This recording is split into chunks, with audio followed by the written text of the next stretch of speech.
Texas lawmakers are debating how to replace the STAAR test, which is the end-of-year exam some Texas students take to assess their knowledge.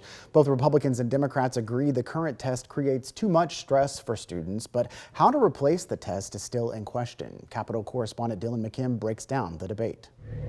The STAAR test does not benefit students, teachers, and schools the way you think it does. This is Elia Moran, a 7th grade student in Fort Worth ISD. She told a committee of lawmakers on Thursday just how stressful the STAAR test can be. The STAAR test creates that major weight on my brain where I can't think while the teacher is giving me information.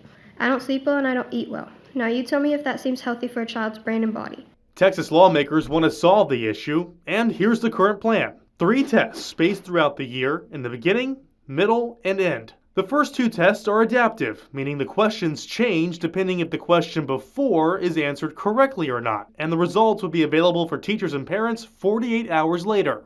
The end-of-year assessment would be the same for each student, but party line disagreements seem to arise out of who will make the test. The current proposal gives that job to the Texas Education Agency. I just have no faith that our state will do a good job of it, as it has not done a good job with the creation of the STAAR test. Democratic State Representative Gina Hinojosa would rather see students take a nationally norm reference test, which would compare student outcomes to other states. She believes students would benefit if the state did not make the test. But the bill's author, Chairman Brad Buckley, believes students should be assessed on state-approved standards. It is important to make sure our children are achieving success on those standards.